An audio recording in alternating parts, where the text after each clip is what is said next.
بہت افسوس کے ساتھ کہنا پڑ رہا ہے، اکثر ہمارے نوجوان اور گاؤں کے بڑے بوڑھے بھی اس رات کو بھی غفلت میں یوں ہی گزار دیا کرتے ہیں۔ معلوم ہوا کہ لوڈو کھیلا جا رہا ہے، کیرم کھیلے جا رہے ہیں، گپی لڑائی جا رہی ہے، گٹکھے کھا کھا کر کے پان بکار کی دکانوں پہ پوری رات گنوائی جا رہی ہے۔ انتہائی غفلت کی بات ہے۔ موت آج کل ہم سے کتنا قریب ہے کہ کبھی بھی کسی کو اچک لیا جاتا ہے اور ہر دم خبریں آ رہی ہیں، فلاں کا انتقال ہو گیا، فلاں کا انتقال ہو گیا، لیکن ہماری غفلت کی انتہا تو دیکھیے۔ کچھ نہ کچھ صدقہ کریں، کچھ نہ کچھ تلاوت کریں۔ اگر وہ شب قدر ہمیں مل گئی تو 1 روپیہ بھی اگر ہم نے صدقہ کیا ہے تو سمجھو کہ 84 سال صدقے کے برابر ہو گیا۔ ہم نے 2 رکعت نفل پڑھی ہے تو سمجھیے کہ 84 سال نفل کے برابر ہو گیا۔ ہم نے 1 مرتبہ استغفار کیا تو سمجھیے کہ 84 سال استغفار کے برابر ہو گیا۔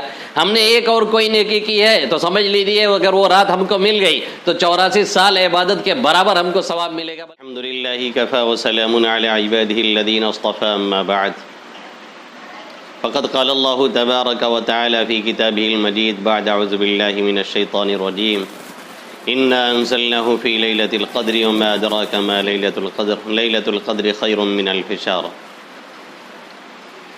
صدق اللہ مولانا العظیم۔ وکان النبی صلی اللہ علیہ وسلم اذا دخل العشر شد مئزرہ وایقظ اہلہ واحیا لیلہ، او کما قالت عائشہ رضی اللہ تعالی عنہا۔ میرے محترم بزرگوں اور دوستوں، میرے غیور نوجوان ساتھیوں، اللہ کا بے پناہ فضل اور کرم احسان ہوا کہ اس نے یہ ماہ مقدس ہمیں پھر سے نصیب فرمایا، اور اس کا یہ دوسرا عشرہ چل رہا ہے۔ آج جس وقت میں یہ ریکارڈنگ کروا رہا ہوں 18 روزے پورے ہو چکے ہیں، اور 2 روز کے بعد یہ آخری عشرہ شروع ہو جائے گا۔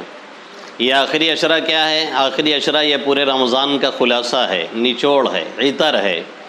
آپ اس کو خلاصہ اور سلالہ سمجھیں، یعنی پورے رمضان کا یہ نچوڑ کے طور پر اس کو سمجھیں۔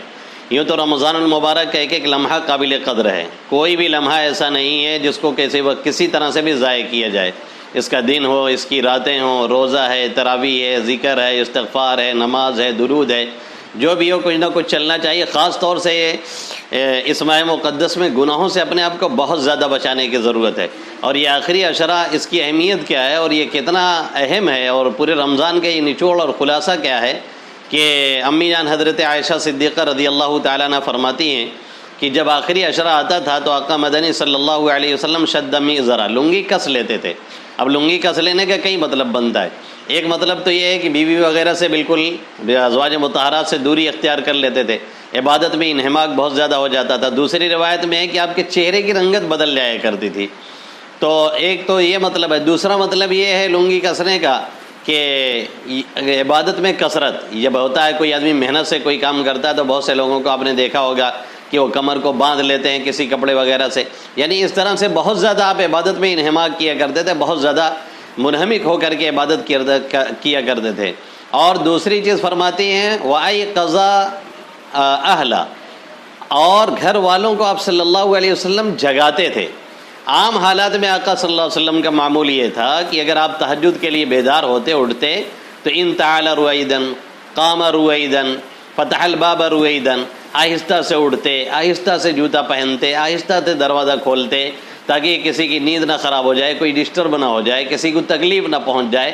لیکن رمضان کے اس آخری عشرے کی جہاں تک بات ہوتی ہے تو امی جان حضرت عائشہ فرماتی ہیں کہ آپ صلی اللہ علیہ وسلم خود اٹھتے تھے اور گھر والوں کو باضابطہ جگاتے تھے کہ اٹھو، یہ سونے کا وقت نہیں ہے، اللہ سے مانگنے کا وقت ہے، اللہ کو منانے کا وقت ہے، اس کے سامنے گریہ و زاری کا وقت ہے۔ تو باضابطہ لوگوں کو جگایا کرتے تھے، گھر والوں کو، جو اس لائق ہیں، جو روزہ نماز کر سکتے تھے، سب کو جگاتے تھے۔ اور عام دنوں میں آپ کی حالت کیا ہے کہ آپ تھوڑی دیر عبادت کر رہے ہیں، تھوڑی دیر آرام کر رہے ہیں، اور یہی حکم آپ کو قرآن سے بھی ملا ہے، یا ایھا المزمل قم اللیل الا قلیلا نصفہ او انقص منہ قلیلا او زد علیہ ورتل القرآن ترتیلا۔ لیکن آخری عشرہ کی حالت یہ ہے کہ وَأَحْيَا لَيْلًا، پوری رات آپ شب بیداری کرتے تھے، پوری رات آپ عبادت میں گزار دیا کرتے تھے۔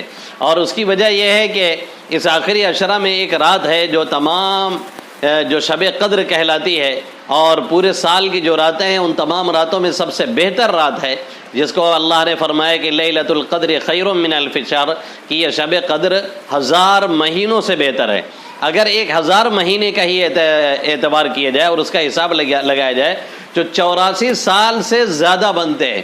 اور اللہ نے فرمایا خیر من الف شہر کہ 1000 مہینوں سے بہتر ہے. اور عربی میں خیر کا لفظ وہاں پہ استعمال ہوتا ہے جو چیز زمین آسمان کا فرق جس میں ہوتا ہے وہاں پہ خیر کا لفظ استعمال ہوتا ہے.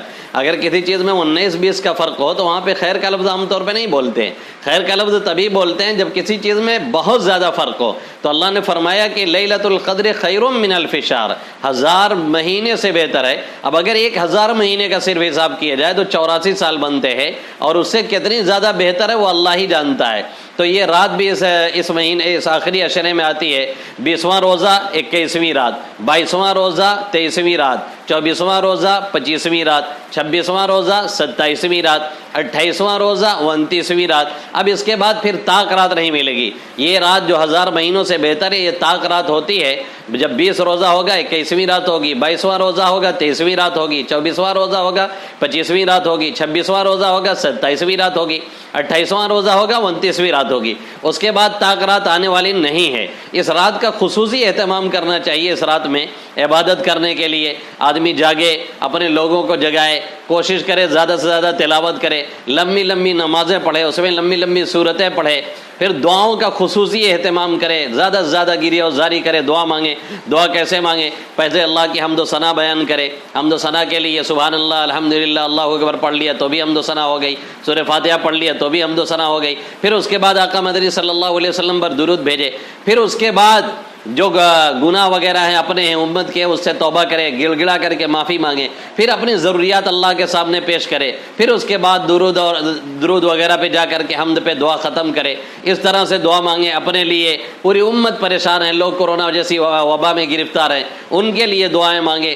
پوری رات اس طرح سے گزارنے کی کوشش کرے. اور اگر نیند لگے تو کچھ دیر پڑھ کر کے سو جائے، پھر اس کے بعد اٹھے، جب بشاشت ہو تو پھر پڑھے. اور اگر کچھ نہیں ہو سکتا ہے تو اس رات میں کم سے کم گناہوں سے پرہیز کیا جائے اور بچنے کی کوشش کی جائے. بہت افسوس کے ساتھ کہنا پڑ رہا ہے، اکثر ہمارے نوجوان اور گاؤں کے بڑے بوڑھے بھی اس رات کو بھی غفلت میں یوں ہی گزار دیا کرتے ہیں. معلوم ہوا کہ لوڈو کھیلا جا رہا ہے، کیرم کھیلے جا رہے ہیں، گپی لڑائی جا رہی ہے، گٹکے کھا کھا کر کے پان بکار کی دکانوں پہ پوری رات گنوائی جا رہی ہے. انتہائی غفلت کی بات ہے. موت آج کل ہم سے کتنا قریب ہے کہ کبھی بھی کسی کو اچک لیا جاتا ہے اور ہر دم خبریں آ رہی ہیں، فلاں کا انتقال ہو گیا، فلاں کا انتقال ہو گیا. لیکن ہماری غفلت کی انتہا تو دیکھیے.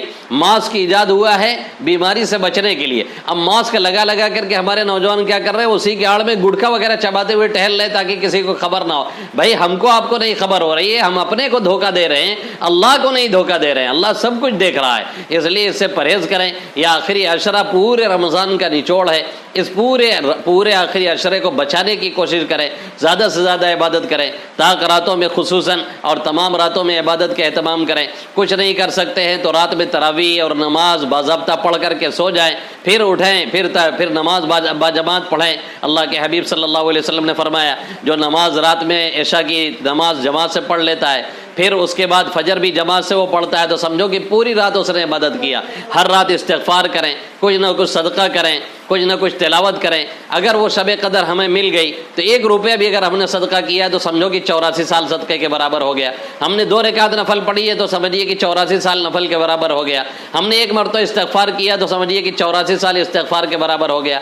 ہم نے ایک اور کوئی نیکی کی ہے تو سمجھ لیجیے اگر وہ رات ہم کو مل گئی تو 84 سال عبادت کے برابر ہم کو ثواب ملے گا، بلکہ اس سے کہیں زیادہ. اس لیے ہم اور آپ آئیے مل کر کے عہد کریں کہ انشاءاللہ تعالی اس اخیر عشرے کی قدر کریں گے، ہر طرح کے گناہوں سے بچنے کی کوشش کریں گے، اور جو بھی عبادت اپنے بس میں ہوگی انشاءاللہ تعالی کریں گے. اللہ رب العزت پہلے مجھے اور اس کے بعد آپ سبھی حضرات کو توفیق نصیب فرمائے. آمین یا رب العالمین. وما علینا الا البلاغ المبین. یہ نوجوانوں کے لیے خصوصی پیغام.